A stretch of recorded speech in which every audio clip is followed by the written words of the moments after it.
आप वाणी में एक चौपाई बार बार पढ़ते हैं, हक नजीक से हरक से। अक्षरातीत हमारे प्राण की नली से निकट है। वितक में एक चौपाई आती है, तहकीक अर्ज पहुंचत है जो भेजिए पाक दे। पवित्र हृदय से जो प्रार्थना की जाती है वो राज्य तक पहुंचती है। प्रश्न ये होता है कि जो प्राण की नली से भी निकट है उसके पास भेजने की क्या आवश्यकता है। खुलासा में एक चौपाई आती है, इश्क बंदगी अल्लाह की होत है जो फर्ज बंदगी जाहिर बीच लिखी हक से दूर। जो इश्क बंदगी है वो राज्य तक पहुंचती है और जो फर्ज बंदगी होती है नहीं पहुंचती है। तो प्रश्न यह होता है कि जो सेहरक से नजदीक है वो तो फर्ज बंदगी को भी जानता है कि यह मेरे से बंदगी कर रहा है, वो स्वीकार क्यों नहीं की जाती है। इन तीनों चौपाइयों की समीक्षा का आज विषय है। और आप जानते हैं मैं समय की मर्यादा का उल्लंघन नहीं करता, लेकिन आज मैं स्वीकृति चाहूँगा, यदि 50 मिनट में मेरा समय नहीं पूरा होता है तो मैं आगे बढ़ाना चाहूँगा, क्योंकि बार बार ये विषय शुरू नहीं होगा।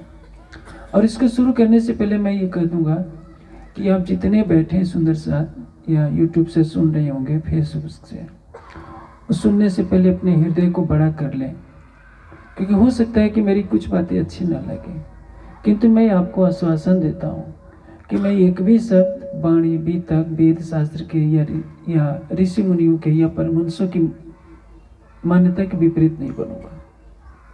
लेकिन सुनने के लिए हृदय बड़ा होना चाहिए। देखिए, जो अक्षरातीत है, अक्षरातीत तो छोड़िए, अक्षर ब्रह्म भी वाणी का विषय नहीं है। शब्दातीत निधिलाए शब्द में मिट्टू सबन को अंधकार। अक्षरातीत शब्दों से परे है। मन बुद्धि, अपने कीर्तन में कई प्रकरण वेदांत के जो सुने हैं, क्या कहा है, मन चित्त बुद्धि दृष्टि श्रवण शब्द वहां तक पहुंचते नहीं है। वेद शास्त्र का सार्वभौम मत है। इसलिए जब कही जाती है ये बात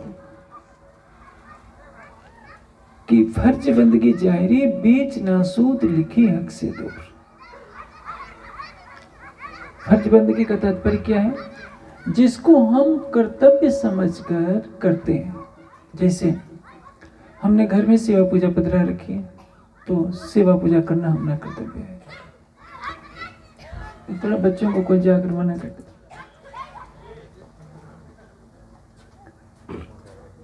हम घर में वाणी पधराए हैं, सेवा पूजा नहीं करेंगे तो अनर्थ कहा जाए, ये ठीक नहीं है किसी भी दृष्टि से। हमें करना है लेकिन मन में भाव नहीं है, करनी पड़ रही है। प्रेम क्या है, करनी पड़ती नहीं है। प्रेम को रोका जाता है तो रुकता नहीं। संसारी प्राणी परमात्मा तो क्या, संसारी जीव के प्रति जब लगाव हो जाता है तो उसके लिए प्राण दे देते हैं। आजकल आप पिक्चरों में देखते हैं, सुनते हैं, लड़के लड़कियों को रोका जाता है तो पटरी से कटकर जहर से खा करके अपने प्राण छोड़ देते हैं, लेकिन कहते हैं कि जब मेरा संबंध होगा तो इसी से होगा। लेकिन यदि परमात्मा की भक्ति जो आत्माओं का प्रीतम है उसकी करने की बात आती है तो वहां फर्ज शब्द जुड़ जाता है। बच्चे को इच्छा नहीं कर रही है, लेकिन माँ कहती है कि यदि तूने 5 बार तारतम का पाठ नहीं किया तो तुझे आज नाश्ता नहीं मिलेगा, सेवा पूजा नहीं किया तो खाना नहीं मिलेगा। बेचारा डर करके कर रहा है, नहीं करेगा तो परिणाम अनर्थ। हम मंदिर में कहीं चाहें और आरती में न खड़े हो तो कहा जाए कि कैसे आदमी है, आरती में नहीं है, इनको बाहर कर दो, ये तो सुंदर साथी नहीं है। कहीं जाने पर डर के मारे भी करना पड़ेगा, इसको कहते हैं फर्ज बंदगी। वाणी के 4 भेद होते हैं। देखिए, परा, बसंती, मध्यमा और वैखरी। जो मेरे मुख से आवाज आ रही है ये वैखरी है, जो आप तक सुनाई पड़ रही है। वही वाणी कंठ में है तो मध्यमा कहलाएगी, और वह वाणी जो हृदय में है वो बसंत का कही जाएगी। बसंती किसको क्यों कहते हैं, योगी समाधि अवस्था में किसी के हृदय की बात जान लेते हैं कि उसके मन में क्या है। उसने बोला नहीं है लेकिन वो जान जाते हैं। पश्चंत समाधि से देखी जाती है, इसलिए उसको पश्चंती कहते हैं। वो उस वाणी को कान से नहीं सुना जा सकता। जैसे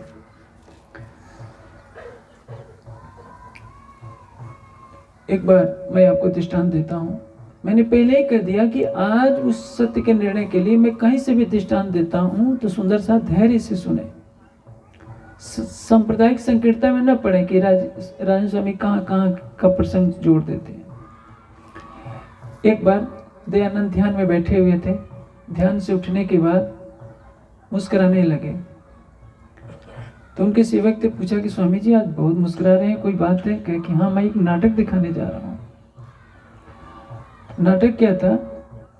थोड़ी देर में एक ब्राह्मण आया पौराणिक, उसने कहा कि स्वामी जी आपके लिए मैं बहुत अच्छी मिठाई लाया हूँ।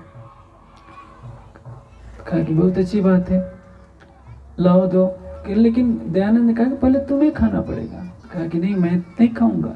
नहीं, मैं तो खा लूंगा लेकिन तुमको खाना पड़ेगा।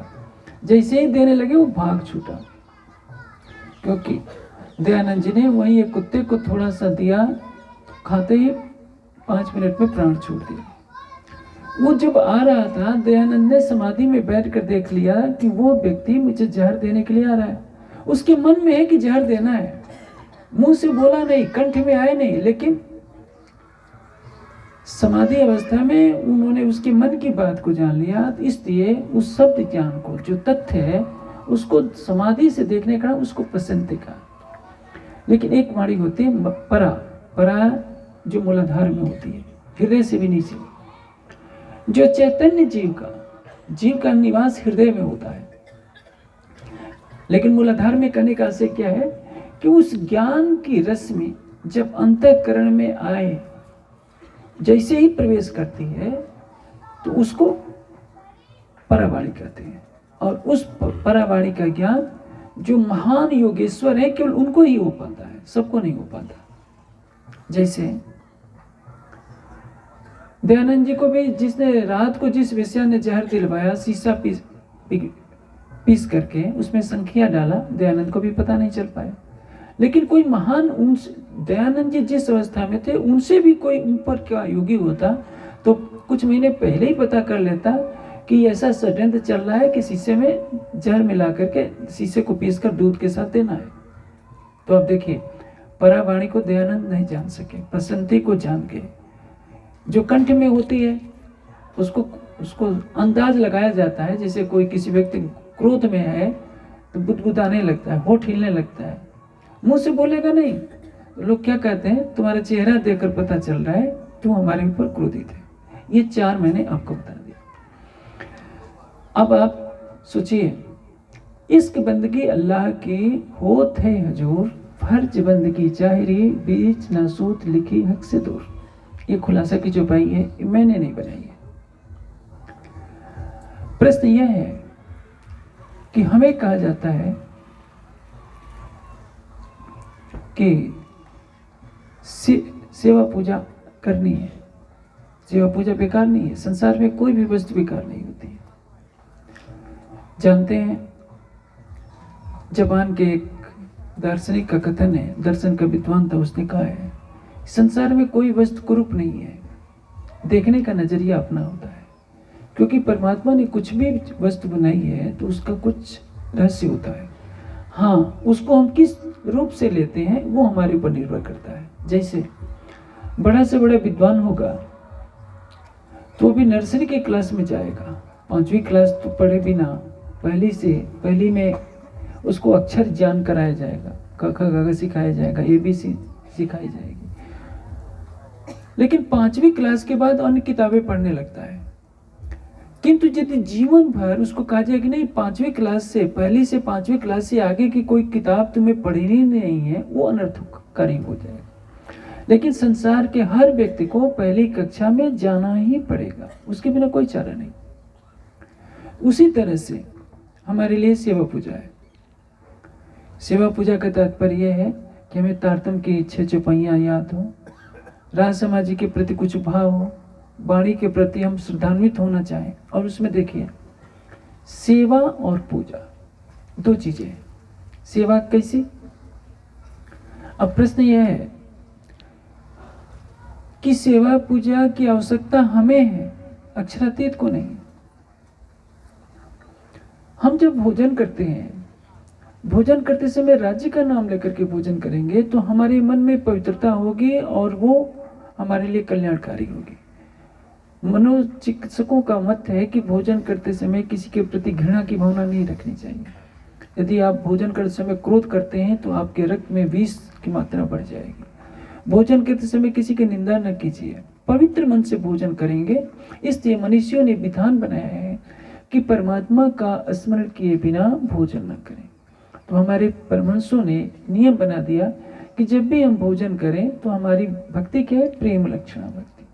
हम राज्य को खिला करके खाएं, ये भावना है। जैसे गोपियों ने क्या किया था? गोपियां कृष्ण के प्रेम में 24 घंटे डूबी। उठने बैठते समय उनको लगता था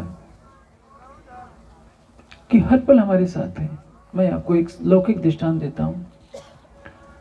मजनू जब वन में भटकता फिरता था तो अपनी बकरी को भी कहता था कि चल मजनू की लैला की बच्ची। बकरी लैला की बच्ची थोड़े हैं, लेकिन किसी न किसी बहाने उसे लैला को याद करना था। इसलिए गोपियां दूध दूहती हैं तो लगता है कि हमारा कन्ना मेरे साथ है, भोजन बनाती हैं तो लगता है कि मेरा कन्ना मेरे साथ है, सोने जाती हैं तो लगता है कि मेरा कन्ना साथ है। इसको क्या कहते हैं? भावलीनता, भावों में डूबना। यदि हम प्रेम के मार्ग पर चलना चाहते हैं तो ये भावलीनता हमारी दूसरी कक्षा होती है। पहली कक्षा क्या है? राज्य का परिचय। जैसे हमें अक्षर ज्ञान का परिचय पहली कक्षा में कराया जाता है, 5वीं तक जाते जाते हम कुछ जोड़ जोड़ करके सीखना, छोटी छोटी किताबें पढ़ना शुरू कर देते हैं। 8वीं तक जाते जाते कुछ और पढ़ना जानते हैं, और इंटर में जाते जाते इंटर के साथ कॉलेज शब्द जुड़ जाता है। अब कॉलेज में हम प्रवेश करने की योग्यता पा गए हैं, लेकिन जब पीएचडी करते हैं, डिलीट करते हैं, तो हमारा स्तर कुछ अलग हो गया होता है। तो हमारे साथ कई तरह की भक्ति है। शरीर से भी एक भक्ति हो रही है, इंद्रियों से, मन से। इंद्रियों से भक्ति अलग हो रही है, शरीर से अलग हो रही है। मन, बुद्धि, चित्त के आधार पर अलग भक्ति हो रही है, जीव तत्व के आधार पर अलग हो रही है, आत्मा के द्वारा अलग हो रही है। आज इसका भेद समझाना है कि तहकीक कर्ज पहुंचत है जो भेजिए पाक दिल, जो भेजिए पाक दिल। एक एक शब्द का कुछ महत्व होता है। हम ऐसे ही किसी को श्राप देते पड़े, जा तेरा नाश हो जाए, जा तेरा ये हो जाए, तो क्या होगा? राज्य क्या नाश कर देंगे? आपको शक्ति दी जाती है संसार का कल्याण करने के लिए। जो सर्वशक्तिमान होता है वो देखिए उतना ही महान होता है, उतना ही सहनशील होता है।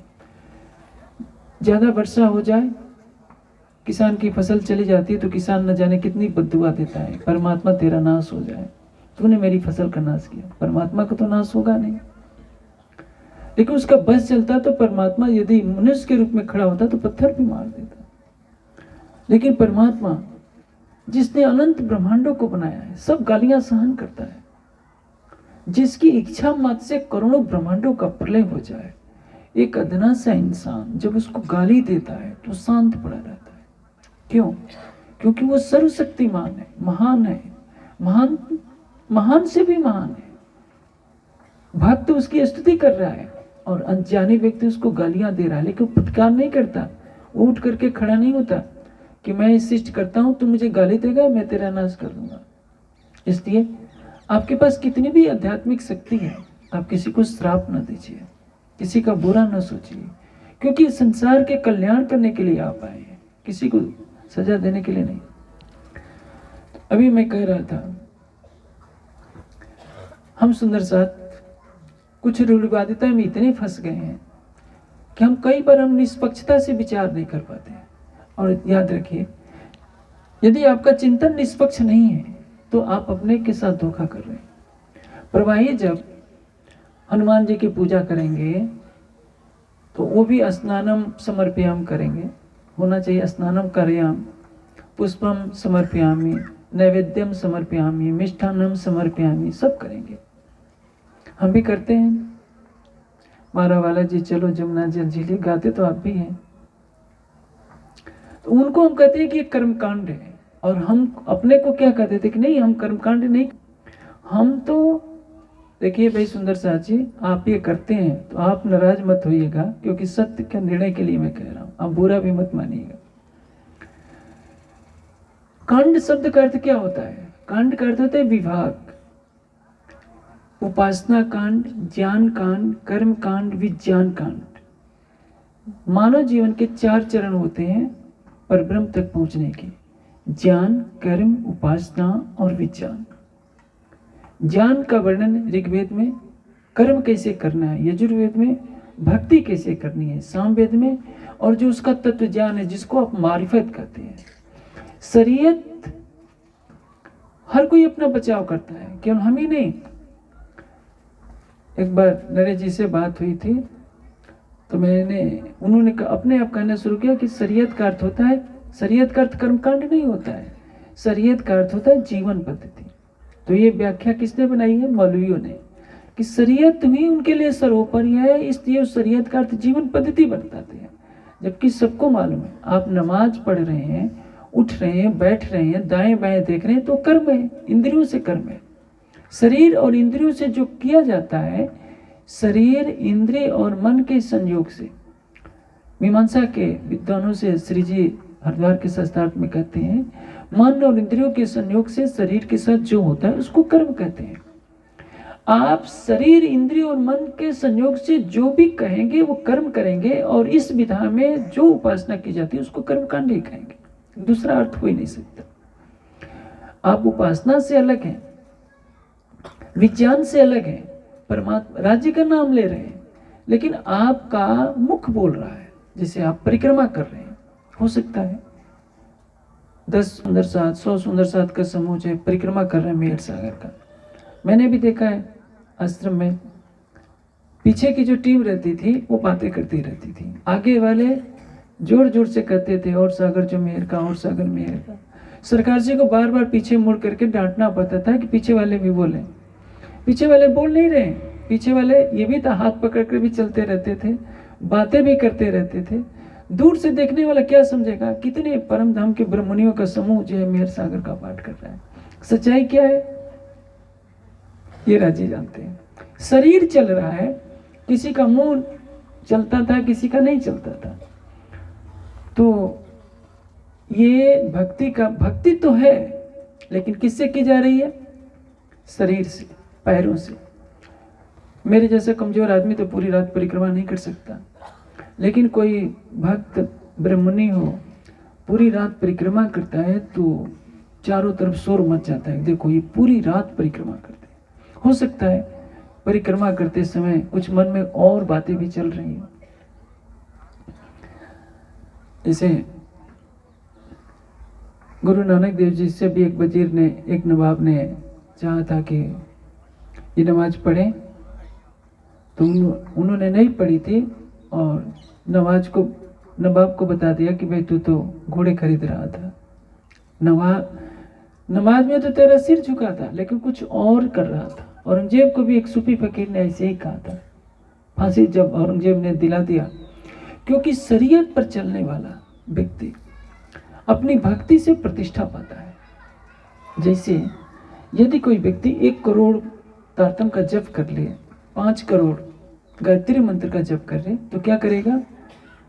सबको, पूरे इलाके के क्षेत्र को इकट्ठा करेगा और ये कहलाएगा कि देखो हमने इतने करोड़ बार मंत्र का जप किया है।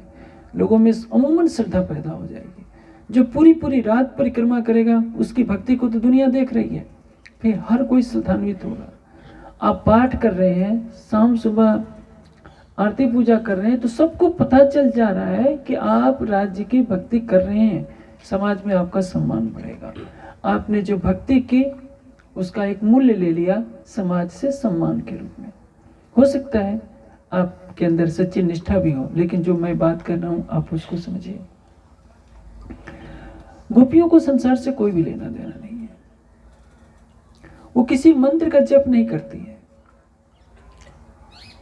उन्होंने अपना हृदय दे दिया है श्री कृष्ण को। कृष्ण मथुरा चले गए हैं, गोपियां विरह में तड़प रही हैं। उधर से कहती है कि एक हो तो सो गयो श्याम संग को अवराधे। मेरा मन ही, हमारा मन कृष्ण के साथ चला गया है, अब हमसे कुछ नहीं होता। सवेरे बैठ जाती हैं कि इसी मार्ग से कृष्ण हमारा गया था, आएगा कब? शाम हो जाती है। ऐसी गोपियों को कहा जाए कि तुम्हें आरती भी करनी होगी, भोग भी लगाना होगा कृष्ण के नाम का, कृष्ण के नाम का मंत्र जपना होगा, ये पाठ करना होगा, तो क्या यह संभव है? इतनी माताएं बहनें बैठी हैं, बताएं कोई बता सकता है क्या राधा ने किसी मंत्र का जप किया, कोई पाठ किया, कोई पुरस्चरण लिखा हो, कोई चौपाई लिखी हो? कृष्ण से वियोग हो जाता है, कृष्ण जीवन में दोबारा लौट करके मथुरा नहीं आते, द्वारिका चले जाते हैं। राधा बूढ़ी हो गई है, 80 साल की, 90 साल की अवस्था है।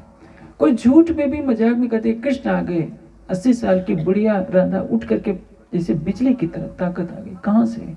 वो हृदय में प्रेम समाया है। हमारी जो सेवा पूजा है, मानसिक सेवा पूजा, सेवा करते कौन करेगा? सेवा देखिए, एक पत्नी की सेवा है, एक नौकर की सेवा है। नौकर की सेवा क्या है? हनुमान जी की पूजा क्या है? दास भक्ति की सेवा है। हमारी सेवा क्या है? अंगना भाव की सेवा है। ये सेवा हमें गोपियों के भाव से सीखनी चाहिए थी, लेकिन हमारे समाज में प्रवाहियों से काफी कुछ नकल कर लिया गया है। ये कड़वा सच है। सुंदर साथ इस समय तेजी से उड़ता जा रहा है, मैं थोड़ा अपने कदम तेज बढ़ाना चाहता हूं। देखिए, मैंने वाणी के 4 स्तर बता दिए, भक्ति के भी 4 स्तर हैं। पहला स्तर कर्म, शरीर से, इंद्रियों से जहां भी प्रयोग हो, ये कड़वा सच मानिए, ये कर्म है। इसलिए कहा है, ये जो फर्ज बंदगी जायरी, बीच नासूत लिखी हकीस से दूर। आप जीवन भर सेवा पूजा करते रहे हैं, लेकिन आपने अपना हृदय राज्य को नहीं दिया। मेरे सामने की घटना है, एक पुजारी जी थे, पढ़े लिखे भी बहुत थे। रुई, ये लौकी की बर्फी की मिठाई, बर्फी होती है, लौकी से मिठाई बनाई जाती है, बहुत स्वादिष्ट होती है। एक परात बनाया गया था, हमारे आश्रम की कहानी है। संध्या आरती में भोग लगा दिया गया, आधा बचा कर रखा गया परिक्रमा में। शयन आरती में कहा गया कि पुजारी जी लाइए, जो बचा था कहे कि वो तो बिल्ली खा गई है,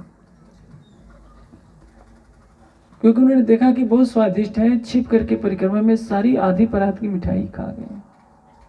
बताइए, वह व्यक्ति यदि राज्य के सामने भोग ले जाता भी है तो पहले नियत पहले ही खराब कि इतना हिस्सा मेरा होना चाहिए, तो कैसा भोग, कैसी सेवा? यदि हृदय में भाव नहीं है तो उस तरह की सेवा को राज्य कभी भी स्वीकार नहीं करते हैं। इसलिए कहा, ये जो फर्ज बंदगी जायरी, बीच नासूत लिखी हुक से दूर। इसलिए हमारी सेवा क्या है? मानसी सेवा। मानसी सेवा कैसे होती है? उसमें किसी द्रव्य की आवश्यकता नहीं पड़ती है। उद्धव गोपियों को समझाते हैं कि गोपियों, तुम ऐसी योग साधना करो, ये करो, ये करो। कहते हैं कि हमारा मन ही हमारे बस में नहीं है, वो हर पल कृष्ण के साथ रहता है। अंत में उद्धव को जब जाने का समय होता है, उद्धव को दिखाई पड़ता है कि हर गोपी के साथ उनका करना खड़ा है।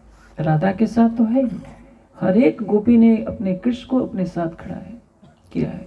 और उद्धव अपना शीश ब्रजभूमि पर रख देते हैं, वहां की धूल को माथे से लगा करके ले जाते हैं कि मेरे पास शुष्क ज्ञान था, इन गोपियों ने प्रेम से कृष्ण को बस में कर रखा है। आप सोचिए, जो सेवा पूजा होनी चाहिए थी वो मानसिक है वस्तुतः, द्रव्य का उसमें कोई समावेश नहीं होना चाहिए था। लेकिन जब शरीयत का बुलवाला हो जाता है, जा रहे जोलो रही तोलो बहुत चार धरे, फिर ठंडे पड़ते गए लाल कई अंग ठहरे। अंग ठहरने का तात्पर्य क्या है? अभी गुजरात में थोड़ी सी ठंडी हवा बह रही है तो सब कभी का शिकार हो गए हैं।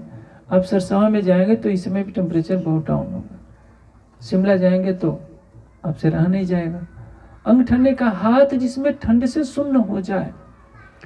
जब तक 11 जनवरी 1751 तक ईश्वर से ब्रह्म सृष्टि के जागने के 10 साल होते हैं, उसमें दिन रात सुंदर सा चितवनी के सिवा कुछ जानता ही नहीं था।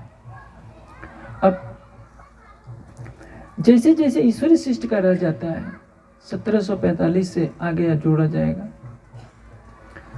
तो आप सोचिए ईश्वरी सृष्टि के राज्य में ज्ञान की प्रधानता हो जाती है, बंदगी की प्रधानता हो जाती है। बंदगी अर्थात मानसिक सेवा, मानसिक रूप से चितवनी हट गई।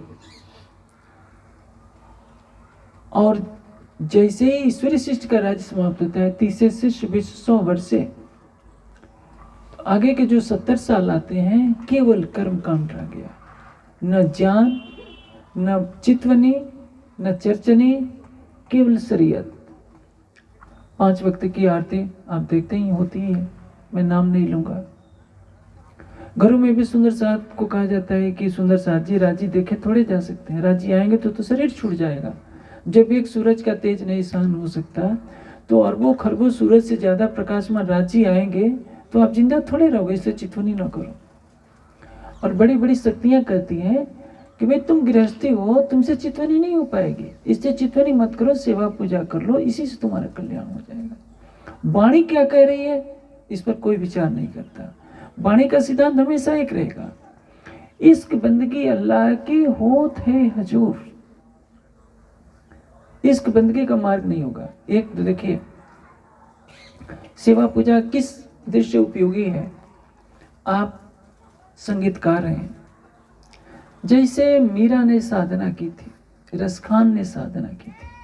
मीरा और रसखान को, सूर को हर पल लगता था। सूर की दोनों दास की आंखें नहीं है, संसार दिखाई नहीं देता है, तो हर पल सूरदास मीरा और रसखान को रखता है कि मेरा कृष्ण मेरे साथ रहे। इसलिए अब जैसे मान लीजिए आप सवेरे जो गाते हैं कि मारा वाला जी चलो जमुना जल छिली, मंदिरों में क्या होता है, शोर शराबा ज्यादा होता है, भक्ति कम होती है, एक कड़वा सच है।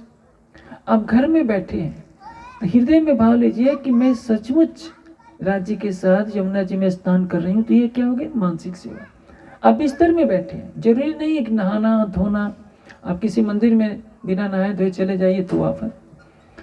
और मैं तो बड़े बड़े स्थानों में जाता हूँ तो मुझे दिखाना पड़ता है कि देखो भाई मैं मत्था टेक लिया हूँ, मेरे ऊपर नाराज ना होना, नहीं तो फेसबुक में डाल दी जाती है कि राजन स्वामी आए थे मत्था नहीं टेके थे। और शिकायत वो करता है जो आरती करते समय मुंह में तंबाकू दबाए होता है। मैं रात को क्या किया हूँ ये कोई जानकारी नहीं, लेकिन वहां मुझे दिखाना पड़ता है, दुनिया को बताना पड़ता है कि हमने मत्था टेका है, हमने चरणामृत प्रसाद लिया है। हम जहाँ जाते हैं कहा जाता है एक परिक्रमा कर लो। मुझे हंसी भी आती है, लेकिन दिखाने के लिए मुझे भी अधूरे मन से परिक्रमा करनी पड़ती है। नहीं करे तो समाज का बहिष्कार झेलो।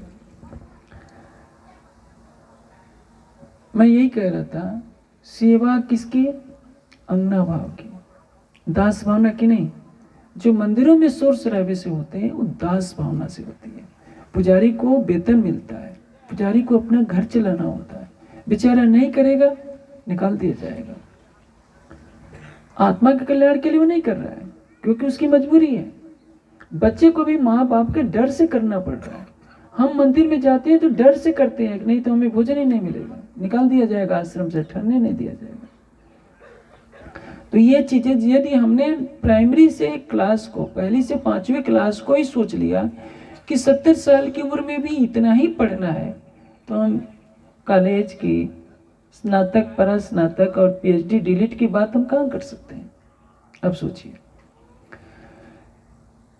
जैसे मैंने अभी कहा, कर्म कांड, उपासना कांड, विज्ञान कांड, ज्ञान कांड, ये 4 चीजें हैं जो हमारे जीवन में आती हैं।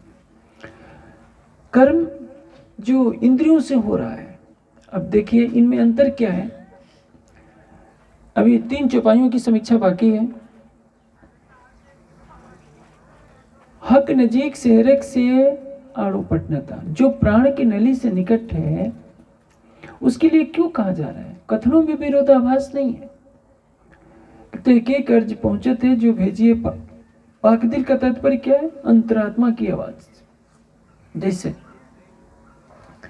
अंतरात्मा की आवाज क्या होती है? कहीं बहुत अच्छी चीज रखी हुई है, 1 करोड़ रुपया कहीं लगा हुआ है, हमारे मन में आ जाता है कि कोई देख नहीं रहे, चलो उस अटैची को उठा लेते, उसमें 1 करोड़ रुपया है। ये मन में बात आई, अंदर से आवाज आती है कि नहीं, ये पाप है। हम जाते हैं, पहुंच जाते हैं, अटैची को छूने का प्रयास करते हैं, हाथ कांपने लगता है। अंतरात्मा की आवाज प्रबल होती है तो मन की आवाज दब जाती है।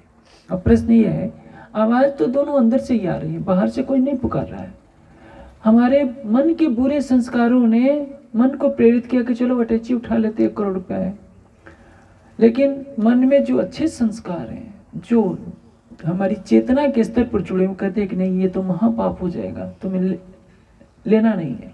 पहुंच भी जाते हैं, हमारे अच्छे संस्कार प्रबल होते हैं तो हाथ से छूकर भी अटैची को पुनः रख देते हैं। बुरे संस्कार प्रबल होते हैं तो उठा लाते हैं। आप सोचिए, जो आप सोचेंगे कि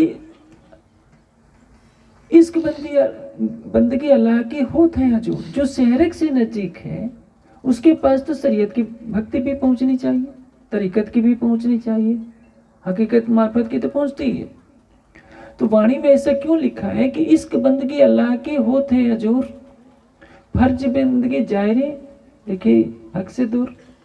फर्ज बंदगी करने वाला, फर्ज की बंदगी जो कर्तव्य थोपा जाता है, कर्तव्य बता कर किया जाता है, नहीं तुम्हें करनी ही पड़ेगी। मुसलमानों को कहा जाता है कि नहीं तुम्हें नमाज पढ़नी ही पड़ेगी, सो लिखी हक से दूर। क्यों? मैं आपको इसकी समीक्षा करता हूं, आप सावधानी से सुनिए। देखिए, अभी सूरज चमक रहा है, 12 बजने वाले हैं। एक सूर्य का प्रकाश है, एक चंद्रमा का प्रकाश है और एक दीपक का प्रकाश है।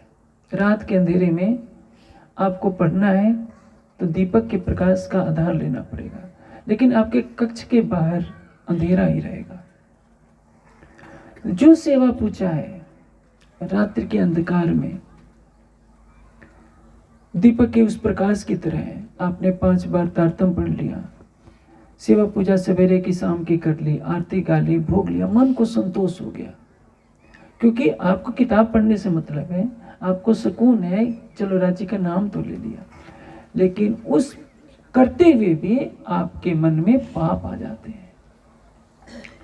नहीं तो सभी पुजारी 400 हमारे मंदिर है, 400 परमहंस तो ऐसे ही हो जाते हैं, लेकिन बेचारे करते करते सारी उम्र गुजर जाती है, तृष्णाएं नहीं मिटती, विकार नहीं दूर होती, लोभ मोह तृष्णा बनी रहती है। कई शिकायतें हैं जो मंच पर नहीं कही जा सकती। प्रश्न ये होता है कि इतने बड़े प्रसिद्ध मंदिर में इतनी उम्र गुजर गई, सेवा पूजा करते समय हमने चढ़ावा नहीं दिया तो पुजारी जी नाराज हो गए, पुजारी जी ने ये कर दिया, इन्होंने ये कर दिया। आखिर क्यों? जब हम राज्य की प्रत्यक्ष सेवा पूजा कर रहे हैं तो कुछ तो असर होना चाहिए, लेकिन नहीं हो रहा है। क्यों? क्योंकि वो इंद्रियों से हो रहा है, कर्म से हो रहा है। जो सूर्य का प्रकाश ही चंद्रमा में झलकता है, सूर्य का प्रकाश नहीं रहेगा तो चंद्रमा में प्रकाश नहीं आएगा।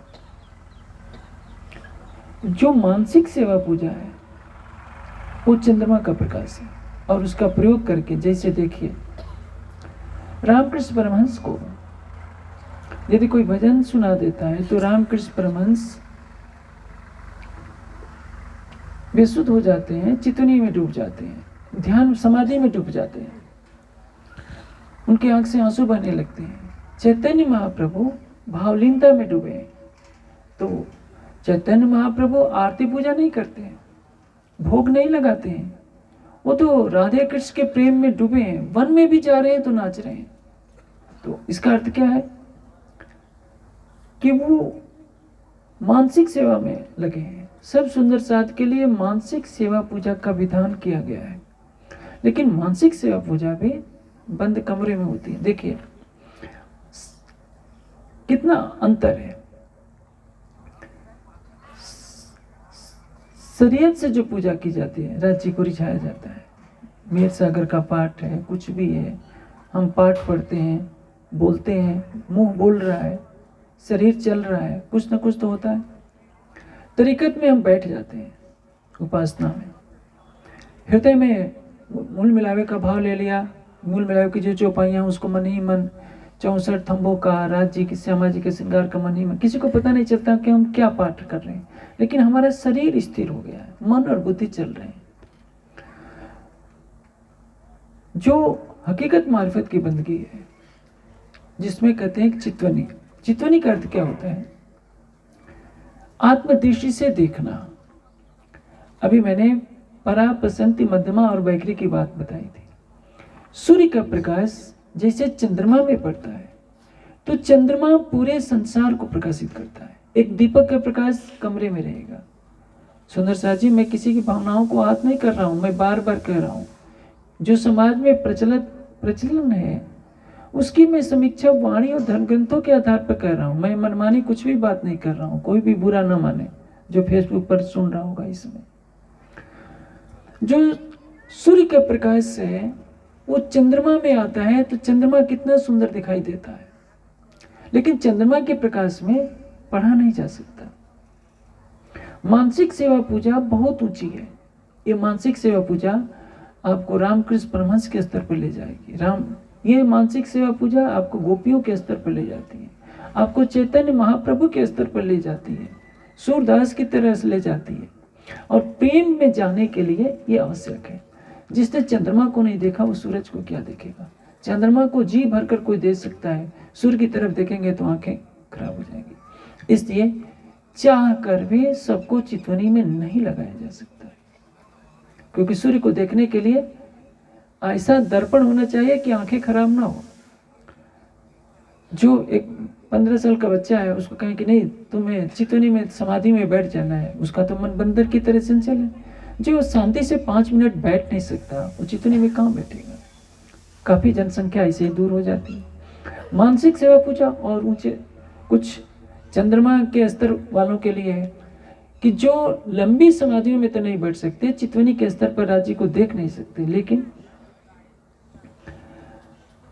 वो मन ही मन बिस्तर पर बैठे हों। किसान खेत में गया है लेकिन पूरे 25 पक्षों को दोहरा रहा है। शयन आरती में जो राज्य का स्वरूप बोला जाता है, देखिए उसमें 25 पक्षों का वर्णन है। प्रातः काल जो सेवा पूजा में राज्य का स्वरूप बोला जाता है, स्वरूप सुंदर संकुल सकोमल रू देख नैना खोल नूर जमाल, है तो राज्य का श्रृंगार का वर्णन। लेकिन जब उसको बोला जा रहा है, बोल तो रहा है लेकिन उसने देखा नहीं है। वाणी में सागर श्रृंगार को हम पढ़ते हैं, बोलते हैं, लेकिन हम देखा तो नहीं है, क्योंकि कौन बोल रहा है? हमारी इंद्रियां बोल रही हैं। हमारे इंद्रियों और मन के संयोग से बुद्धि के द्वारा वो व्यक्त हो रहा है कि राज्य का मुखारबिंद ऐसा है, हस्त कमल ऐसा है, ऐसा है, कह करके हम संतोष कर लेते हैं, और नहीं करेंगे तो कुछ नहीं है। जैसे अंधेरा है, बच्चा कहता है कि माँ लाइट नहीं है, मैं नहीं पढ़ूंगा, क्योंकि वो दीपक के उजाले में, लाइट के उजाले में पढ़ना नहीं चाहता तो बहाना बना देता है। माँ कहती है कि बिजली नहीं है तो क्या, ये दीपक मैं देती हूँ, तुम्हें पढ़ना ही पड़ेगा। तो राज्य का नाम किसी भी माध्यम से लिया जाता है वो अच्छा ही है, लेकिन प्रश्न यह है कि आत्मा राज्य को देखेगी कब? राज्य का दीदार तो होगा आत्मचक्षुओं से होगा, शरीर से नहीं हो सकता, मन से नहीं होगा, आत्मदृष्टि से होगा। लेकिन ये समझ लिए ब्रह्मशिष्टियों के लिए राज्य ने लगभग 90% नियमों को तोड़ रखा है। ये नियम सबके लिए होते हैं, लेकिन कहीं कहीं छूट दी जाती है। कितने सुंदर साथ के अनुभव है कि जब वो आरती में खड़े थे तो राज्य ने एक झलक दिखा दी गई है, लेकिन वो पूर्ण दर्शन नहीं है। उनकी आत्मा में विश्वास पैदा करने के लिए राज्य ने आड़िका लीला के रूप में वो झलक दिखा दी। तो ये समझिए कि आरती में जाने से दर्शन होता है, ये वाणी का कथन नहीं है। राज्य ने अपनी मेहर से, जैसे देवचंद जी बारात के पीछे चलते हैं तो राज जी दर्शन दे देते हैं पठान के रूप में। आप भी सोचो कि हम उस मंदिर में दर्शन के लिए नंगे पांव यात्रा करें तो राज जी बनकर, पठान बनकर के आएंगे? तो राज जी नहीं आएंगे, क्योंकि अब वाणी उतर चुकी है। अब जो वाणी में कहा जा रहा है वो आपको करना पड़ेगा। जैसे देवचंद जी जब 26 वर्ष के होते हैं तब से चितवनी में लग जाते हैं। किसकी? भले ही परम धाम की नहीं करते, बाकी बिहार की तो करते हैं ना। और चितवनी की उस 26 साल की अवस्था में उनको अखंड ब्रज का दर्शन होता है। तब उनको पता चलता है हरिदास जी के यहाँ कि मैं कुछ अलग हूँ, मैं श्यामा, मैं राधा जी हूँ। तो जब पूछने लगते हैं तो हरिदास जी कहते हैं कि तुम जाओ कांजी भट्ट के यहाँ, वो तुम्हारी शंकाओं का समाधान करेंगे। देखिए देवचंद जी चितवनी के बल पर 26 साल की अवस्था में बांके ब्रज बिहारी के रूप में राजी का दर्शन पा जाते हैं। उसके पश्चात जो उनकी तड़प को देखकर, विरह को चितवनी उस समय भी कर रहे होते हैं। जब अवस्था 40 वर्ष की होती है तो राजी प्रत्यक्ष श्याम जी के मंदिर में दर्शन देते हैं। इंद्रावती की आत्मा के साथ कुछ अलग घटित होता है। देखिए विरह में इंद्रावती जी ने अपने शरीर से परे की अवस्था प्राप्त कर ली। उपासना में चितवनी में होता क्या है मैं आपको बताता हूं। चितवनी में शरीर केवल बैठने का काम करता है, इसके सिवा कोई उपयोग नहीं। इंद्रियों का कोई मतलब नहीं है। आंखें बंद हो गई तो बाहर का जगत समाप्त। अब मन में एक अंदर का जगत बना हुआ है, आंतरिक जगत। लाखों जन्मों के संस्कार आपके चित्त में पड़े हुए हैं, वे विचारों के रूप में उभरने लगते हैं। आपका मन इधर उधर भागने लगता है। पिक्चर देखेंगे मन कभी भागेगा नहीं, क्योंकि आपकी आंखें खुली होती हैं तो बाहर के दृश्यों को दिख रहा है। जब बाहर के दृश्यों को बंद कर देंगे तो अंतर के दृश्य, पूर्व जन्मों के या पहले की बीती हुई घटनाएं जो आपके संस्कारों के रूप में स्थित हैं वो उभरने लगती है। आपका मन तेजी से भागने लगता है। अब उसको रोकना होता है। जब अंदर का जगत समाप्त हो गया, बाहर का जगत समाप्त हो गया, तो बुद्धि भी समाप्त, मन भी, बुद्धि भी समाप्त। अब कौन हो गया? जीव। जीव ने क्या भाव ले रखा है कि मैं तो परम धाम की आत्मा हूं। जीव अपना जीव भाव भूल गया। अब आत्मा देखती है। अब आत्मा का ध्यान अपने मूल स्वरूप की तरफ जाता है कि मैं परात्मा हूं, अक्षरातीत की हिलादरी हूं। यहां से विरह पैदा होता है। जब विरह का रस आ जाता है तो आत्मदृष्टि खुल जाती है और आत्मा साक्षात राज्य को देखती है। देखिए शरीयत कर्मकांड में वो बोल रही थी, स्वरूप सुंदर संकुल सुकोमल रूह देख नैना खोल नूर जमाल। अब रूह के नैन खुल चुके हैं। अब उस समय कथन पूरा होगा, रूह नैनो दीदार कर, रूह जुबां हक सो बोल, रूह कानो बातें सुने, यही पट रूह अरस का खोल। सेवा पूजा करते समय आप थाल रखते हैं, फिर भी आपका ध्यान बाहर रहता है। कोई आ गया है, कोई कुछ रहता है। आपके मन में निर्मलता नहीं तो लालच भी आ जाएगा कि इतना प्रसाद बढ़िया वाला मैं छिपा कर रख लूंगा, इतना दूसरों को बांटूंगा। अधिकतर के अंदर आता है। एक कड़वा सच है और इस सच्चाई से कोई इनकार नहीं कर सकता। किसी पुजारी को कहे कि तुम सारा प्रसाद बांट दिया करो, उसको बहुत जोर पड़ेगा।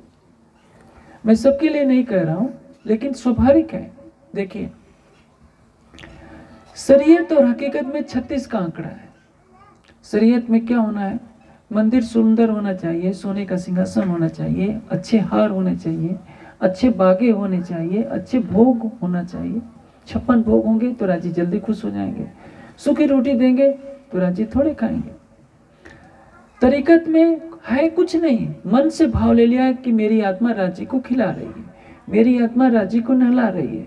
राजी के प्रेम में डूबने का भाव होता है और वो धीरे धीरे प्रेम में पुष्पित होने लगता है। शरीयत में औपचारिकता पूरी की जा रही है। जैसा लिखा है, जैसे भोग में लिखा है ना, अनेक तरह के अथाने अचार है, मिठाइयाँ हैं, मेवा है, और हमने तो गरीब हैं, सूखी रोटी दाल सब्जी रख दी है। लेकिन भोग में वही लिखा है तो वही बोलना है। एक तो धोखा ही दिया जा रहा है। रखा है सूखा चावल और हम कह रहे हैं कि खीर भी रखी है, हमने अचार भी रखे, मिठाइयाँ भी रखी। राज्य कोई अंधे बहरे गूंगे तो नहीं है, लेकिन जैसा विधान है, विधान को हम हेर फेर नहीं कर सकते। कि तुमने भोग बदल दिया, तुमने ये कर दिया। शरीयत में कितनी लड़ाइयाँ होती हैं, देखते हैं ना, मंत्र के नाम पर कितनी लड़ाइयाँ चल रही हैं। हकीकत में क्या होता है, संसार से शरीर समय, हम शरीर हैं, शरीर का रिश्ता समाप्त, नहाने की कोई आवश्यकता नहीं रह गई। देखिए, बिना नहाए पुजारी पूजा कर सकता है क्या? उसको मंदिर से निकाल दिया जाएगा। लेकिन चितवनी में बिना नहाए भी हो जाता है, क्योंकि शरीर से कोई संबंध नहीं है। हाँ, सात्विक अवस्था है, पानी पी करके हम बैठ सकते हैं। मन से कोई संबंध नहीं कि चौपाई में क्या लिखा है। भोग, यदि कोई पुजारी भोग बोलते समय गलती बोल दे, सब ट्रस्टी कहेंगे इसको बाहर निकालो, इसको तो एक भोग याद नहीं है। चितवनी में भोग की जरूरत ही नहीं, किसी चौपाई की जरूरत नहीं। सागर श्रृंगार में क्या लिखा है, कोई जरूरत नहीं। बागा कैसा है, कोई मतलब नहीं, क्योंकि अंतर्दृष्टि सीधे परम धाम के श्रृंगार को देख रही है। उसके लिए केवल प्रेम चाहिए, समर्पण चाहिए, श्रद्धा चाहिए। और जब यह होता है तो आत्मा साक्षात परात्म का श्रृंगार सज करके देखती है, रूह नैनो दीदार कर, आत्मा के चक्षुओं से बातें करती है, आत्मा की जीवा से, और आत्मा के कानों से उनकी बातें सुनती है। ये बातें हम वाणी में पढ़ते हैं। इसलिए चितवनी जो है, चितवनी का मतलब वो नहीं कि हमने रट्टा लगा लिया, आधा घंटे बैठे और चले गए, भागे भागे जा रहे हैं। चितवनी वह है जिसमें बुद्धि आपका कुछ न करे, मन कुछ न करे, शरीर का पता ही नहीं हो, आप भूल जाएं। आपका नाम मोहन है तो मोहन इस दुनिया में है, ये भी भूलना पड़ेगा। आपको चितवनी तो तब लगी हुई मानी जाएगी आपको अपनी आत्मा की परात्म दिख रही हो। परात्म के भाव में भावित होकर जब आप मूल मिलान में पहुंचते हैं, साक्षात राज्य को देखते हैं, बातें करते हैं, तब आपकी चितवनी लगी हुई मानी जाएगी। उसमें कर्म नहीं, ज्ञान नहीं, बुद्धि का कोई ज्ञान नहीं। जो ज्ञान होगा राजी जो बताएंगे वो मालूम होगा। इसलिए चितवनी दोपहर का चमकते हुए सूरज के समान है, मानसिक सेवा चंद्रमा के समान है, फर्ज बंदगी दीपक के समान है। दीपक के उजाले में भी अपना काम कर लेते हैं, पढ़ लिख लेते हैं। आप भी दीपक जलाने चाहते हैं, दीपक से पढ़ते रहिए। दोपहर के उजाले का सुख लेना चाहते हैं, चितवनी में डूबिए। हाँ, अब प्रश्न आता है जो चौपाई कही गई है, तेकेक अर्ज पहुंचत थे जो भेजिए पाक दिल। पाक दिल का तात्पर्य क्या होगा, मैं जल्दी जल्दी चौपाइयों की समीक्षा कर देता हूँ, क्योंकि हो सकता है, मैं जानता हूँ फेसबुक में आज कितने की जीवा भड़क रही होगी कि राजू स्वामी हमारी शरीयत को मिटा देना चाहता है। मैं मिटाने के लिए नहीं हूँ, मैं तो बता रहा हूँ कि किसकी पहुँच कहाँ तक है, उस सच्चाई को उजागर कर रहा हूँ जो समाज में छिपी हुई है। तहकीक अर्ज पहुंचे थे जो भेजिए पाक दिल। देखें, जब आपको संकट होता है तो आप किसी परमहंस की खोज क्यों करते हैं? सरकार श्री से आशीर्वाद लेने के लिए सुंदर साथ पहुंचते थे, परमहंस महाराज श्री रामरतन दास जी के चरणों में पहुंचते थे। ये ठीक है, सरकार श्री को पूरी सेवा पूजा जवानी कंठस्थ थी। परमहंस महाराज पूरी पूरी रात चितवनी में बैठे रहते थे। तो महान विभूतियों की शरण में हम जाते हैं क्यों? क्योंकि इनकी पहुंच राज्य तक होगी। नहीं तो हर मंदिर का पुजारी किसी को आशीर्वाद देते काम हो जाए, वो बेचारा कर तो रहा है, शाम सुबह कर रहा है, कई कई घंटे लगा रहा है।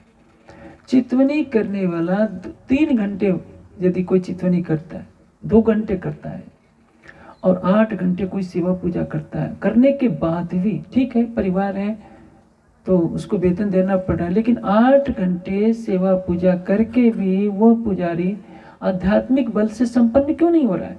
करता तो वो भी राज्य का काम है। यही कारण है कि वो बेचारा बैलगाड़ी से चल रहा है।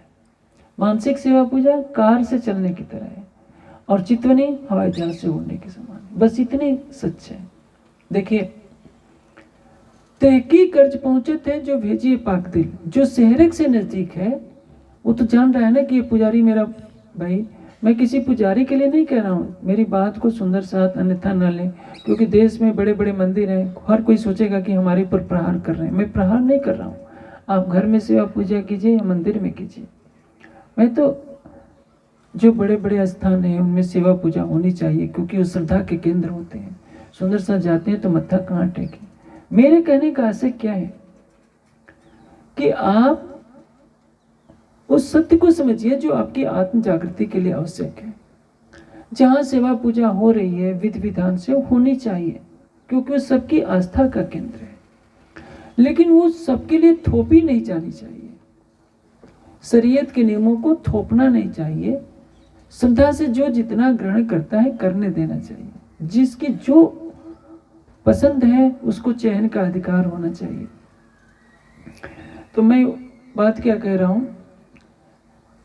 कि फर्ज बंदगी जाहिरी बीच नासूद लिखी हक से दूर, इश्क बंदगी अल्लाह की होत है। जो सेरक से नजदीक है वो तो देखता रहा है कि पुजारी मेरी सेवा कर रहा है, मुझे नहला रहा है, मेरे लिए भोजन ला रहा है, तो राजी उसकी प्रार्थना क्यों नहीं सुन रहे हैं, उसको दर्शन क्यों नहीं दे रहे हैं? क्योंकि वो तो प्रतिदिन पाठ करेगा। स्वरूप सुंदर संकुल सकोमल का पाठ कर रहा है, सब सारा कुछ अर्जी भी पढ़ रहा है, सब कुछ पढ़ रहा है, लेकिन राज्य उसे प्रत्यक्ष बातें नहीं कर पा रहे। प्रत्यक्ष बातें करने के लिए राज्य ने कहा है, मेहदी हद्दा कर दे घर इमाम बताई रहा, पहुंचे अर्श में राज में हंस मिलिया रूहें खुदा। हंसते हुए आत्माएं अपने प्रीतम से मिले। ये जागने लीला में हर आत्मा को अधिकार है। राज्य को प्रत्यक्ष देखे, प्रत्यक्ष बातें करे, प्रत्यक्ष उनकी बातें सुने। अन्यथा नहीं तो वाणी का कथन तो मिथ्या हो जाएगा। यदि ऐसा नहीं होता है तो हमको कहा जाता है कि राज्य मिलेंगे ही नहीं, तो फिर वाणी का अवतरण करने की आवश्यकता क्या है? हंस मिलिया रूहें खुदा है, हंसते हुए प्रीतम का दीदार करें। ये मेराज केवल मोहम्मद के लिए नहीं है, केवल मलकी सूरत के लिए नहीं है, हकी सूरत के लिए केवल नहीं है, सबके लिए, और सबको अधिकार है। वाणी इसलिए लाई गई है, चरने हैं सो तो आए से ही, पर पिछले कारण वाणी कही। इसलिए श्री जी के चरणों में जो 5000 की जमात थी, उसमें एक भी सुंदर साथ ऐसा नहीं था जिसने जो ये कह सकता हो कि मुझे राज्य का दर्शन नहीं हुआ। आज क्यों नहीं हो सकता? क्योंकि हमारी दिशा को मोड़ दिया गया है। शेर से कह दिया गया है, देखो तुम भेड़ के बच्चे हो, तुम्हें घास खाना ही है। और सुनते सुनते बेचारा वो सोचला कि मेरी नियत में ही घास खाना है। घास में मुंह मारता है, लेकिन उसके दांत अच्छे हैं, ऐसे नहीं है कि गाय की तरह घास को चबा सके। वो दुविधा में पड़ा हुआ है कि घास भी खाई नहीं जाती, ये करे कि तुमसे मांस खाया नहीं जाएगा। तो मेरे शब्द को कोई कटु भावना से न ले। देखिए, जो चितवनी की विधा है वो सबसे अलग है, वो प्रेम का मार्ग है। जो मानसिक सेवा पूजा है, प्रेम की पहुंच बनाने के लिए शुद्ध हृदय से, हृदय के भावों का भाव है, हृदय के भावों से है।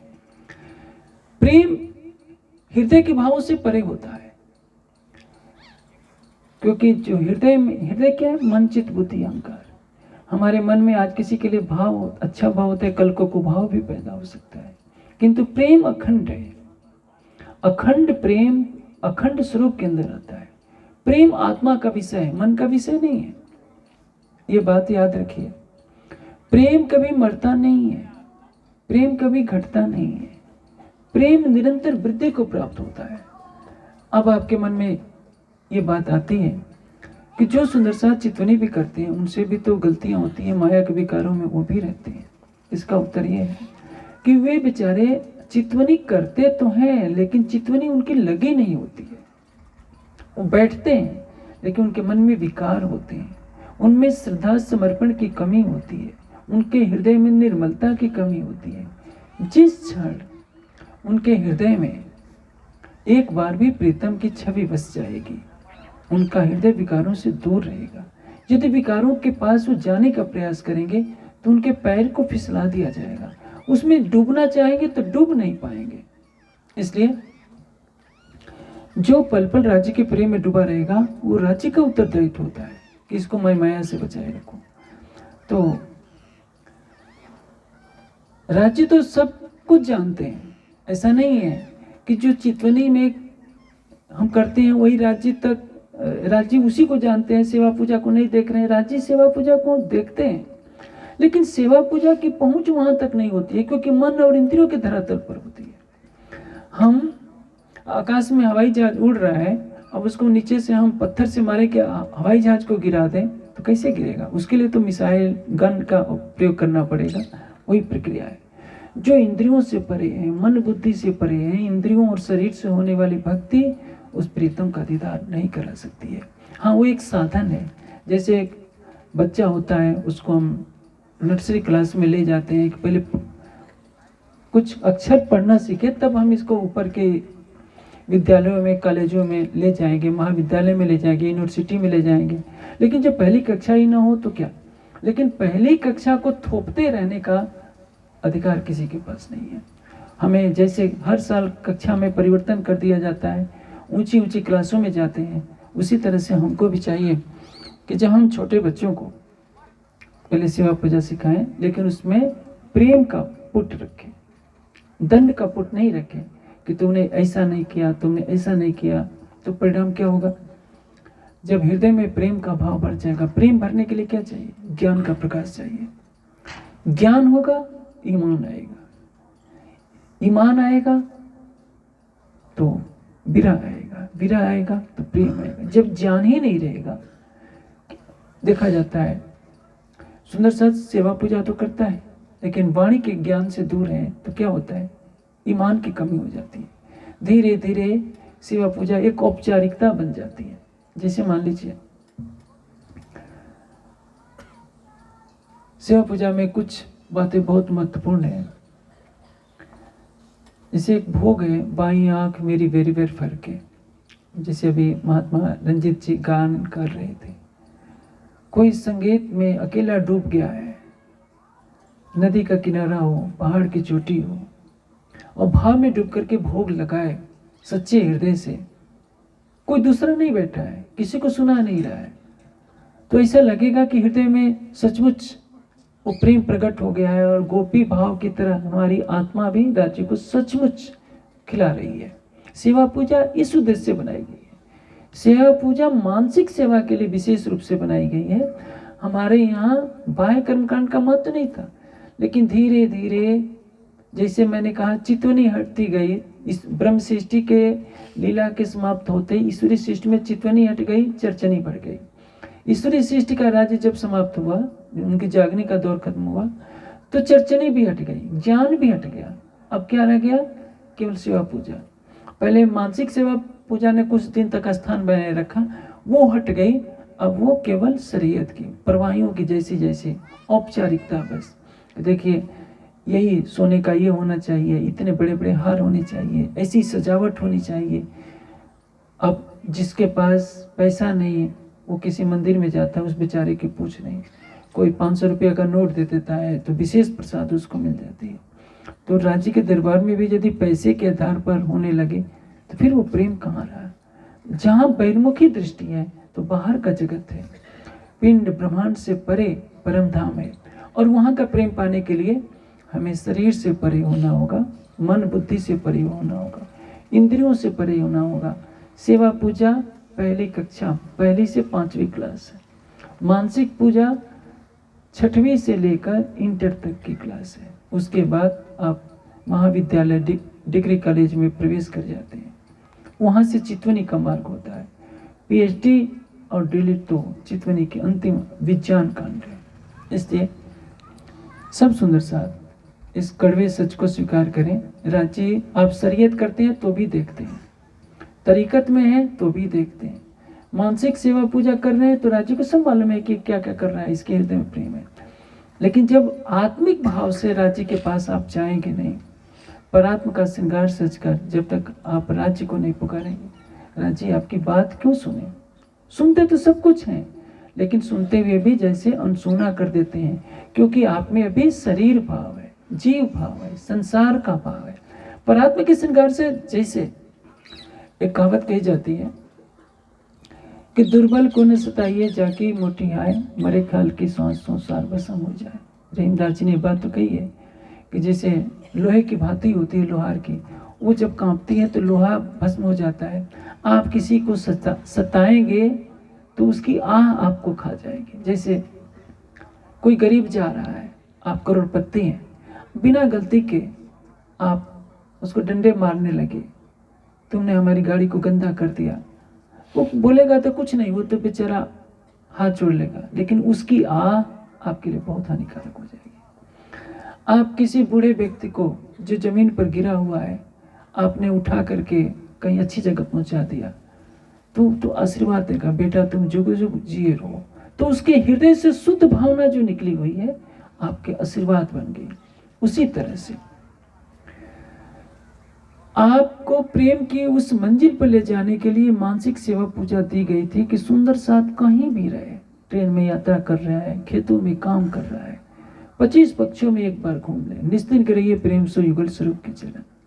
पहले कहा आप घर में हैं तो आरती पूजा कर रहे हैं, लेकिन बाहर भी हैं तो मन से आप लगा लीजिए कि मेरी आत्मा राज्य को खिला रही है, मेरी आत्मा राज्य, ये मानसिक सेवा पूजा है। यदि आप इससे भी ऊपर पहुंच गए हैं तो प्रतिदिन देख लीजिए, साक्षात देख लीजिए, परम धाम में पहुंचकर ही राज्य को सीधे खिला दिया कीजिए। अब जीवन आए श्री राज महाराज भवन में बोलने की क्या जरूरत है, क्योंकि वहां तो बुद्धि काम ही नहीं करेगी। आप परात्म के श्रृंगार से सीधे राज्य के मुंह में खिला दीजिए ना। वहां चौपाई क्यों बोलते हैं, क्योंकि ये तो वहां बोलेंगे तो कर्मकांड होगा, चौपाई याद नहीं तो भोग लगा नहीं सकते। और जो जीवन है श्री राज महाराज भवन में, मुझे तो पूरी भोग भी याद नहीं है, तो हो सकता है कि राज्य मुझे निकाल भी दें, कुछ सजा भी दे सकते हैं। लेकिन याद रखिए, यदि आप स्वयं को परात्म के भाव में भावित कर लेते हैं, आपके पास मिठाई का एक टुकड़ा भी नहीं रहेगा। आप संकल्प कीजिए कि ये मिठाइयाँ मेरी आत्मा राज्य को खिला रही है। वो राज्य प्रेम के भूखे हैं। राज्य जिस दिन किसी के भोग में से एक और खा लेंगे, उस दिन तो धरना देकर सब बैठ जाएंगे कि राज्य आज खा लिए हैं, आज खुश हो गए हैं, मुझे करोड़पति बना दे, अरबपति बना दे। कोई राज्य को नहीं कहेगा कि राज्य मेरे दिल में अखंड सिंहासन बना दीजिए। यही है शरीयत की पूजा, संसार दिलाती है, तरीकत प्रेम की तरफ ले जाता है। लेकिन यदि आपके अंदर प्रेम पैदा हो गया तो क्या होगा? हक लज्जताई मोमनो जिंतनी कड़ी मुर्दार। सारे ब्रह्मांड का राज्य भी एक ब्रह्मात्मा के लिए धूल के समान होता है। और राज्य से केवल राज्य का प्रेम जाएगी। आवश्यकता यह है कि चितवनी की वास्तविक विधा को सबके सामने बताया जाए कि किस तरह से शरीयत से परे होना, शरीर से परे होना, इस तरह से शांत होकर के बैठे कि हमारे शरीर का पता ही नहीं चले कि हम यहाँ बैठे हैं। मन को शांत करने के लिए मैंने कई बार कहा है, 20 साल से कहता आ रहा हूँ, लेकिन बहुत कम प्रभाव पड़ा है। अब धीरे धीरे सुंदर साथ ने अपने आहार में संशोधन करना शुरू किया है। आपका आहार सात्विक होगा, पवित्र होगा तो मन शांत रहेगा। ऐसा नहीं कि मैं कहता हूँ कि लहसुन मत खाओ, लहसुन पाप है, मैं पाप शब्द नहीं कहता, लेकिन लहसुन प्याज मिर्च इतनी उत्तेजक है कि उसको खाकर आपका मन शांत होगा ही नहीं। यह खाकर आप सेवा पूजा खूब कर सकते हैं, पूरी रात आप गरबे गा सकते हैं, नाच सकते हैं, राज्य को रिझा सकते हैं। शरीर से, इंद्रियों से आपका हृदय नहीं रिझा पाएगा। हृदय रिझाना है, गोपियों की तरह भाव विह्वल बनिए कि कृष्ण अभी वाणी में पढ़िए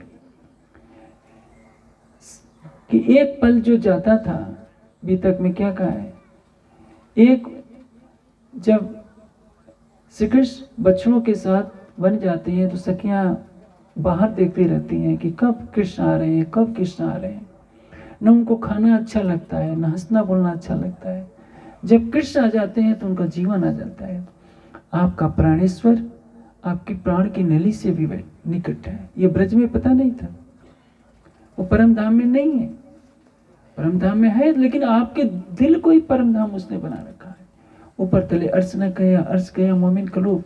जागने के ब्रह्मांड में जो सुविधा आपको दी गई है वो परम धाम में भी नहीं थी। परम धाम में भी श्यामा जी तक को नहीं मालूम था कि हमारे दिल में राज्य रहते हैं। ब्रज में नहीं पता था, रास में नहीं पता था। इस जागने के ब्रह्मांड में वाणी के अवतरण होने के बाद पता चला। इसलिए ऐसा सुनहला अवसर कभी नहीं मिलने वाला है। परम धाम में भी जाने के बाद ये अवसर नहीं मिलेगा कि राज्य के हृदय में डूबकर हम उनके मार्फत के सारे दरवाजों को खोल सकें। इसलिए जागने के ब्रह्मांड का हर पल हमारा कितना कीमती है शायद हम नहीं जानते। परम धाम में जाने के बाद हमें प्रायश्चित होगा। इसलिए मैं तो यही चाहता हूँ, अब इस समय सोचने विचारने का समय नहीं है कि कौन जीव सृष्टि है, कौन ईश्वरी सृष्टि, कौन ब्रह्म सृष्टि है। हर कोई अपने को ब्रह्म सृष्टि माने और उसी भाव से अपना समर्पण राज्य के लिए प्रस्तुत करे। हर कोई चितवनी में लगे। संभव नहीं है कि सबकी चितवनी लग जाए, लेकिन यह चितवनी आपको प्रेम की तरफ ले जाएगी। अभी तो किसी मंदिर में बांगा बढ़िया नहीं पढ़ाया, जो ट्रस्टी आएगा पुजारी को धमकाएगा, तूने ऐसा नहीं किया, ऐसा नहीं किया, तू रखने लायक नहीं है। लेकिन यदि आपने आंखें बंद कर ली तो आपका हृदय ही तो परम धाम है। उसमें राज्य के नूरी वस्त्रों को देखिए, शोभा को देखिए, उन फिर नेत्रों नेत्र मिलाइए जो उपजे आनंद घन। इससे अधिक आनंद क्या होगा कि आपका 1 रुपया भी नहीं खर्चा हो रहा है, कुछ नहीं लग रहा है। राज्य आपसे केवल आपका हृदय चाहते हैं। और इसलिए शरीयत में जो एक संसाधन जुटाने होते हैं, मंदिर बनाओ, वस्त्र आभूषण लाओ, भोग लाओ, ये लाओ, आपको कुछ एक दिन का भी खर्च करने की जरूरत नहीं। नहाए धोए बिना भी अपने मन को सात्विक करके बैठ गए तो पूरी रात बैठे हैं। आप 6 घंटा बैठिए, 2 घंटे बैठिए, 1 घंटे में बैठिए, आप जानते हैं, आपका प्रीतम जानता है, संसार कोई हस्तक्षेप नहीं करेगा। इसलिए चितवनी ब्रह्मात्माओं के लिए है। जीव सृष्टि को लाख बार भी कहिए कि चितवनी करो तो पहले तो करेगी नहीं, और यदि करती है, यदि उसका हृदय निर्मल होता है, श्रद्धा समर्पण होता है, तभी उसके अंदर विरह प्रेम आता है। नहीं तो ये संसार ऐसा है जैसे कौड़ी का देवता, गोबर का देवता और कौड़ी की आंख। ये बात मैं नहीं कह रहा हूँ, लालदास जी अपनी वृत्त में कह रहे हैं कि संसार के जीव गोबर के देवता और कौड़ी की आंख जैसे होते हैं। उनको प्रेम लक्षण भक्ति अच्छी नहीं लगती। संसार में किसको प्रेम लक्षण चाहिए? कौन पागल है जो परमात्मा के पीछे पागल होगा? वो तो सोचेगा कि सस्ता मार्ग मिल जाए।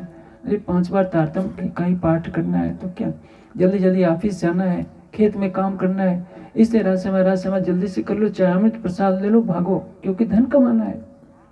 कौन अपना समय दिल देगा? कौन अपने रात को आंसू पाएगा? इसलिए शरीयत की ज़्यादा वाहवाही चलती है, हकीकत मार्फत की तरफ कोई चलना नहीं चाहता। लेकिन सच है, आप दीपक के उजाले में भी पढ़ सकते हैं, दोपहर के उजाले में भी पढ़ सकते हैं, चंद्रमा के प्रकाश में भी घूम सकते हैं। तीनों साधन आपके लिए है। अब आपको चयन करना है कि सूर्य के उजाले में पढ़ना चाहते हैं, या दीपक के प्रकाश में पढ़ना चाहते हैं, या चांदनी की शीतल मनोरम छाया का आनंद लेना चाहते हैं। ये निर्णय करना सुंदर साथ का है। मेरा कोई हस्तक्षेप नहीं। राज्य आपकी बात शरीयत करते रहेंगे तो भी जानते हैं, लेकिन पूरा तब करेंगे जब आप हकीकत की तरफ जाएंगे, उनकी अंगना का श्रृंगार सजकर उनके सामने हृदय अपना दे देंगे। इसमें मेरा कोई भी अपनी तरफ से कहा हुआ वाक्य नहीं है। मैंने जो कहा है वाणी के अनुसार कहा है, धर्म ग्रंथों के अनुसार कहा है। हो सकता है मेरी बातें किसी को दुखदाई लग सकती है तो मैं क्षमा चाहूँगा, लेकिन ये कड़वा सच है। और कड़वे सच को सुनने के लिए, समझने के लिए अपना हृदय यदि आप नहीं रखते हैं तो आप स्वयं को धोखे में रखते हैं।